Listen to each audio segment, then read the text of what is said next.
Hello, dear students. Today we are live with a new topic of chemistry of class 10th. So, everyone listen carefully and achieve more knowledge of this class. And we comment about this topic, chapter number 4 chemistry. जैसा कि आप सभी जानते हैं, chapter number 4 title जो है वो carbon and its compound के रूप में है। जो आज की क्लास में हम स्पेशल पढ़ने वाले हैं कुछ खास, वो क्या है, electron dot structure of alkanes है। इस चैप्टर में जो नोमेनक्लेचर है, स्ट्रक्चर फॉर्मूला कैसे बनाते हैं, मॉलिक्यूलर फॉर्मूला कैसे बनाते हैं, ये सभी आप पिछली क्लासेस में हमारे पढ़ चुके हैं। तो आज स्पेशल जो फोकस है हमारा वो है स्ट्रक्चर ऑफ एटम पर, electron dot structure of alkanes. जो एटम कहा था वहां पे एटम नहीं होगा, एल्केन्स से। वैसे आपको बता देता हूं पहले थोड़ा एक शॉर्ट डिस्क्रिप्शन है यहाँ पर हाइड्रोकार्बन्स के बारे में कि हाइड्रोकार्बन्स क्या होते हैं। तो हाइड्रोकार्बन्स को जो है फर्दर क्लासिफाई किया जाता है टू टाइप में, सैचुरेटेड और अनसैचुरेटेड। सैचुरेटेड हाइड्रोकार्बन्स क्या होते हैं, जैसे एल्केन। जो एल्केन्स होते हैं वो सैचुरेटेड हाइड्रोकार्बन्स होते हैं। इसका जनरल फॉर्मूला होता है CnH2n+2। इसी से फॉर्मेशन होता है और भी ऑर्गेनिक कंपाउंड्स का जो रिलेट करते हैं एल्केन से। इसके बाद में सेकेंडली पॉइंट हमारा यहाँ पर है अनसैचुरेटेड हाइड्रोकार्बन्स, जिसमें पार्ट्स नंबर जो आता है वो यहाँ पर एल्कीन्स का है। नेक्स्ट पॉइंट यहाँ पर एल्काइन का है। एल्केन के लिए जनरल फॉर्मूला यहाँ पर CnH2n है, एल्काइन के लिए CnH2n+-2 के रूप में है। ठीक है बेटा। तो इस प्रकार से हम यहाँ पर फॉर्मेशन जो करते हैं वो बहुत सारे ऑर्गेनिक कंपाउंड करते हैं, और हर किसी ऑर्गेनिक कंपाउंड का एक इलेक्ट्रॉन डॉट स्ट्रक्चर होता है, जो कि हम स्पेशल यहाँ पर पढ़ने वाले हैं और आपको समझाने वाले हैं कि कैसे इलेक्ट्रॉन का फॉर्मेशन करते हैं। मोस्टली बहुत सारे स्टूडेंट ऐसे होते हैं जो इलेक्ट्रॉन डॉट स्ट्रक्चर बनाने में बहुत सारी प्रॉब्लम फेस करते हैं। तो उम्मीद है कि इस क्लास के बाद में आपको कोई भी ऐसे डाउट्स या कोई प्रॉब्लम ऐसी नहीं रह जाएगी जो आपको समझ में ना आए। चलिए यहाँ पर देखते हैं। फर्स्ट पॉइंट मैंने लिया हुआ यहाँ पर ऑर्गेनिक कंपाउंड एल्केन का फर्स्ट जो पार्ट होता है या फर्स्ट जो पॉइंट है यहाँ पर मेथेन। वैसे आपको बता दूं ये मेथेन एथेन कैसे आते हैं, कैसे पॉइंट है यहाँ पर। तो नोमेनक्लेचर के आधार पर यहाँ पर नंबर ऑफ कार्बन एटम्स को देखा जाता है। नंबर ऑफ कार्बन एटम कितने हैं यहाँ पर, अगर C1 होता है, C2 होता है, C3 है, C4 है, C5 and C6 and C7 है। जैसे इसे हम कहते हैं मैथ, इसे eth, prop, but, pent, hex, hept. इसके बाद में और भी पॉइंट है, C8 है, C9 है, C10 है। इस प्रकार से C10 तक होता है। तो हम लिख सकते हैं यहाँ पर C8, C9 और यहाँ पर हो गया आपका पॉइंट नंबर नेक्स्ट 10, जिसे हम कहेंगे C10। तो सभी के बारे में नेमिंग इसकी अलग है। ये नोमेनक्लेचर जब हम करते हैं तो ये पॉइंट्स आते हैं माइंड में कि आखिर में जो नंबर ऑफ कार्बन एटम अगर 1 होता है तो इसका नाम क्या होना चाहिए। जैसे यहाँ पर मैंने कहा कि अभी मैथ के बारे में, मैथ मतलब METH, मैथ। इसके बारे में बाद में आएगा यहाँ पर एथ, नेक्स्ट हो जाएगा यहाँ पर प्रोप, फिर हो जाएगा यहाँ पर but, then pent, then hex, then यहाँ पर हेप्ट हो जाएगा। नेक्स्ट हो जाएगा यहाँ पर ऑप्ट, नेक्स्ट हो जाएगा यहाँ पर नॉन, यहाँ पर हो जाएगा डेक्स। तो इस प्रकार से ये हम नोमेनक्लेचर करते हैं। तो इन पॉइंट को ध्यान रखते हैं कि नंबर 1 पर अगर कार्बन एटम हमारा 1 होता है तो मैथ रखेंगे। अगर हम एल्केन की बात करते हैं यहाँ पर इन सभी के लिए, तो यहाँ पर methane, ethane, propane, butane, pentane, hexane, heptane हमारा बन जाता है लास्ट तक। अगर हम एल्कीन की बात करते हैं इसके रिगार्डिंग यहाँ पर नोमेनक्लेचर जब करते हैं तो नंबर ऑफ कार्बन एटम को हम रखते हैं n इक्वल। जब हम 1 रखते हैं तो हमारा कार्बन यहाँ पर जो रहेगा वो 1 रहेगा और मैथेन हो जाएगा। लेकिन एल्कीन की जब हम बात करते हैं फॉर्मूला में अप्लाई करेंगे, n की वैल्यू अगर हम 1 रखते हैं तो ये नॉट डिफाइंड होता है, किसी भी फॉर्मूले का फॉर्मेशन नहीं होता है। एल्कीन में नंबर 2 से कार्बन एटम से शुरुआत होती है, C2H2 या C2H4। तो यहाँ पर C2H4 बनेगा जाके फॉर्मूला इसका, तो नाम हो जाएगा यहाँ पर एथीन। शुरुआत होगी यहाँ पर क्या होगा, ethene, propene, butene, pentene, hexene, ऐसे जो है सीक्वेंस चलता रहेगा 10 तक आ जाएगा। अगर नंबर ऑफ कार्बन एटम की अगर हम बात करते हैं यहाँ पर एल्काइन में, तो C अगर 1 रखते हैं, C1 रखते हैं या n की वैल्यू यहाँ पर 1 रखते हैं, तो यहाँ पर जो फॉर्मूला बनेगा वो बनेगा ही नहीं, क्योंकि नॉट डिफाइंड होगा, ये पॉसिबल स्ट्रक्चर नहीं होगा। अगर हम n की वैल्यू यहाँ पर 2 रखते हैं इस फॉर्मूले में, तो C2H2 जाके बनेगा। C2H2 बनेगा, कैसे बनेगा? C2 और यहाँ पर 2 रखेंगे तो 2 2 जा 4, 4 में से 2 माइनस गया तो 2 बचेगा, तो C2H2 बनेगा जाके, जिसका शुरुआत जो होगी यहाँ पर वो क्या होगी? C2H2 से इथाइन, तो यहाँ पर इथाइन बनेगा, प्रोपाइन बनेगा, ब्यूटाइन बनेगा, पेंटाइन, हेक्साइन, हेप्टाइन, ऐसे बाकी बनता है।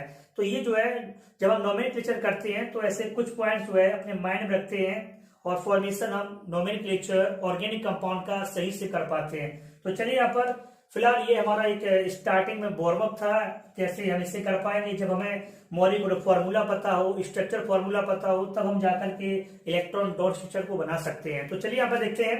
सबसे पहले मैथेन को हम कैसे बनाते हैं। तो सबसे पहले मैथेन के लिए हम देखते हैं कि कार्बन को यहाँ पर सेंटर में लेके आएंगे और कार्बन के जो 4 इलेक्ट्रॉन्स हैं उसे हम इस प्रकार से चारों तरफ से मेंशन करेंगे as a valency of carbon, जिसे हम कहते हैं टेट्रा बैलेंसी कार्बन की रहती है, और कैटिनेशन। ये जो है 2 प्रॉपर्टीज होती है कार्बन की, जिससे maximum number of carbon compound आज हमारे आसपास दिखाई देते हैं। और कार्बन वैसे भी एक यूनिक प्रॉपर्टी लिए हुए है, वर्सेटाइल नेचर वाला होता है। अगर यहाँ पर हम इस प्रकार से अरेंजमेंट करते हैं तो हाइड्रोजन के लिए देखते हैं इस प्रकार से नेचर रहेगी। हाइड्रोजन का 1 या 1 इलेक्ट्रॉन या एटम होता है जो कि कार्बन के इस 1 इलेक्ट्रॉन के साथ में शेयर करके शेयर्ड पेयर्ड इलेक्ट्रॉन को बना लेता है। तो यहाँ पे देखेंगे ये जो है इस प्रकार से शेयर करके इलेक्ट्रॉन बना रहा है, ये जो है इस प्रकार से बना रहा है। तो हाइड्रोजन जो है अपना कार्बन से 1 इलेक्ट्रॉन लेकर के अपना डुप्लीकेट बना लेता है। खुद का 1 इलेक्ट्रॉन होता है और कार्बन के 1 इलेक्ट्रॉन को लेकर के यहाँ पर एक शेयर पेयर्ड इलेक्ट्रॉन बनाता है, शेयर पेयर्ड एक रिंग बनाता है, जिसे हम कहते हैं डुप्लीकेट बना लिया। जो कार्बन है वो कार्बन हाइड्रोजन से 1 इलेक्ट्रॉन लेकर के चारों तरफ से 4 इलेक्ट्रॉन ले लेता है एक एक करके हाइड्रोजन से, और खुद के 4 होते हैं। इस प्रकार से कार्बन अपना बनाता है ऑक्टेट। इस रिंग के अंदर 8 इलेक्ट्रॉन आएंगे, तो इस प्रकार से कार्बन अपना बना लेता है ऑक्टेट और हाइड्रोजन बनाता है अपना डुप्लीकेट। तो ये क्या है? सभी ये शेयर्ड पेयर्ड इलेक्ट्रॉन है। तो मैं लिख सकता हूं यहां पर shared pair electrons, share pair electrons. और जो है ये है क्या? वैसे ये डुप्लेट है, डुप्लेट कहेंगे। डुप्लेट हम उसे कहते हैं जब इस शेयर पेयर इलेक्ट्रॉन में जब 2 इलेक्ट्रॉन होते हैं तो उसे शेयर पेयर कहेंगे, लेकिन डुप्लेट कहेंगे। डुप्लेट का मतलब 2 होता है। और इसे हम ऑक्टेट कहेंगे। ये कार्बन जो है इसके साथ में अपने रिंग जो बनाती है उसे हम कहते हैं क्या? ऑक्टेट। ऑक्टेट का मतलब होता है 8 इलेक्ट्रॉन और डुप्लेट का मतलब होता है 2 इलेक्ट्रॉन। उस रिंग के अंदर जो इलेक्ट्रॉन आनी चाहिए वो 2 इलेक्ट्रॉन अगर होते हैं तो हाइड्रोजन अपना डुप्लेट बनाता है और जो कार्बन जो होता है वो अपना ऑक्टेट बनाता है। इस प्रकार से मेथेन अपना इलेक्ट्रॉन डॉट स्ट्रक्चर इस प्रकार से बनाती है। और ये जो है सिंगल कोवैलेंट बॉन्ड रहता है। सिंगल कोवैलेंट बॉन्ड के लिए मैं यहाँ पर बना के दिखाना चाहूंगा कैसे रहेगा। कार्बन जो है सभी से सिंगल बॉन्ड के साथ में ऐसे अरेंज होता है। ये स्ट्रक्चर फॉर्मूला ऑफ मेथेन है। देख सकते हैं यहाँ पर कि जो सिंगल बॉन्ड जो लगा हुआ है यहाँ पर ऐसे, ये सिंगल बॉन्ड के साथ में कार्बन जो है अपना कोवैलेंट बॉन्ड बनाता है। सिंगल कोवैलेंट बॉन्ड होता है कार्बन और हाइड्रोजन के बीच में। वैसे अगर देखा जाए तो कार्बन कार्बन से सिंगल कोवैलेंट बॉन्ड से भी जुड़ता है, हाइड्रोजन से भी जुड़ता है, कार्बन कार्बन से भी जुड़ता है, कार्बन कार्बन से डबल बॉन्ड से भी जुड़ता है और कार्बन कार्बन से ट्रिपल बॉन्ड से भी जुड़ता है। तो इसे कहते हैं single covalent bond, double covalent bond and triple covalent bond. तो कार्बन जो है इलेक्ट्रॉन के साथ में या कार्बन कार्बन से हाइड्रोजन हाइड्रोजन से इस प्रकार से इलेक्ट्रॉन का साथ, तो कार्बन जो होता है वो double bond O single bond H करके ऐसे एक स्ट्रक्चर बनाता है। हायर क्लासेस में आप इसकी रेजोनेंस प्रॉपर्टी पढ़ेंगे 11 क्लास में, किस प्रकार से एल्डिहाइड एक इलेक्ट्रॉन का साझा करके और एक ऑर्गेनिक कंपाउंड की चेन बनाता है, ब्रांच बनाता है, इस प्रकार से सिस्टम रहता है। तो चलिए नेक्स्ट पॉइंट हमारा रहेगा, इसको मैं अरेंज कर देता हूं यहाँ पर।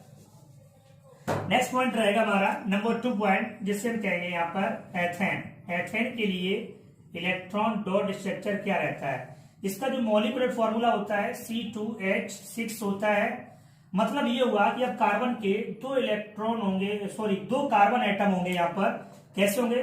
1 ये कार्बन एटम सिंगल बॉन्ड से ऐसे इस कार्बन से ऐड होगा और इसके चारों तरफ एक एक कार्बन के इलेक्ट्रॉन को इस प्रकार से शो किया जाएगा और इन सभी पर एक एक हाइड्रोजन एटम इस प्रकार से अरेंज होगा। ये यहाँ पर भी अरेंज होगा ऐसे, और यहाँ पर भी अरेंज ऐसे होगा, यहाँ पर भी अरेंज होगा, और यहाँ पर भी अरेंज होगा। तो कार्बन हाइड्रोजन से या हाइड्रोजन कार्बन से एक इलेक्ट्रॉन लेकर के अपना डुप्लेट बनाती है, जैसा कि मैंने मैथेन में बताया था। सेम वैसा यहाँ पर एथेन में भी है, ये साझा करके इलेक्ट्रॉन बना लिए डुप्लेट। कार्बन हमेशा की तरह अपना ऑक्टेट बनाएगा। तो देखिए यहाँ पर ये अपना ऑक्टेट बना रहे हैं ऐसे, और ये अपना ऑक्टेट बना रहे हैं इस प्रकार से। तो कार्बन ने ये ऑक्टेट बनाया। ऑक्टेट का मतलब होता है 8 इलेक्ट्रॉन्स इन दिस रिंग, 2 4 6 8, और डुप्लेट का मतलब होता है 2 इलेक्ट्रॉन्स इन दिस रिंग। जो हाइड्रोजन की रिंग है ये, इसमें 2 इलेक्ट्रॉन रहते हैं। तो इस प्रकार से जो एथेन है वो भी अपना सिंगल कोवेलेंट से ऐड रहती है, 1 2 1 2 3 1 2 3। या हम ये कहेंगे फर्स्ट और लास्ट जो कार्बन एटम होती है, अगर चेन की बात करते हैं तो फर्स्ट कार्बन एटम पर और लास्ट वाले कार्बन एटम पर एल्केन में 3 हाइड्रोजन होते हैं, और जो बीच में बच जाता है कार्बन एटम उस पर 2 अटैच होते हैं हाइड्रोजन एटम। तो यहां पर हम कर देंगे अटैच हाइड्रोजन एटम को इस मैनर में।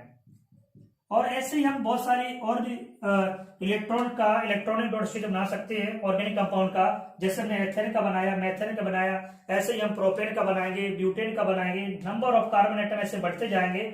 जो लास्ट और फर्स्ट जो कार्बन एटम होता है उस पर 3 हाइड्रोजन को ऐड करेंगे, जो बीच में बच जाएगा उसे हम 2 हाइड्रोजन को ऐड करेंगे। कैसे करेंगे बता देता हूं, बाकी आप सभी बनाएंगे, प्रैक्टिस करेंगे, होमवर्क रहेगा आप सभी के लिए। सपोज करिए यहाँ पर 1 2 3 4 5 है, तो यहाँ पर फर्स्ट और लास्ट, जो फर्स्ट और लास्ट है 3 हाइड्रोजन एटम ऐड है यहाँ पर, और बीच में जितने भी कार्बन रहते हैं एटम उन सभी पर 2 हाइड्रोजन एटम ऐड होता है इस मैनर में, 1 2 1 2 1 और 2। और जो फर्स्ट वाला है और लास्ट वाला है इस पर हम 3 हाइड्रोजन एटम को ऐड करते हैं। इस प्रकार से हम इलेक्ट्रॉन को दर्शाते हैं, या इलेक्ट्रॉन को आसपास जो है सही से मेंशन करते हैं, इलेक्ट्रॉन डॉट स्ट्रक्चर बनाते हैं। इस प्रकार से ये फॉर्मेशन हो जाता है कि किस प्रकार से हम करते हैं। बोर्ड एग्जाम में क्वेश्चंस आते हैं ऐसे, आप सभी भी ऐसे सीख करके ऐसे क्वेश्चन के बारे में जानकारी ले सकते हैं। और भी नेक्स्ट क्लास जो हमारी होगी उसमें अच्छे तरीके से आपको और बता दिया जाएगा, जो कि एल्कीन के लिए रहेगा और एल्काइन के लिए रहेगा। तो आज की एक छोटी सी क्लास थी ये, इसमें उम्मीद है कि सभी को समझ में आया होगा सही से। ओके, आज की क्लास का जो समापन की ओर रहेगी, और नेक्स्ट क्लास जो रहेगी आपकी उसमें आपको अच्छे से और बताएंगे। Okay, all the best everyone.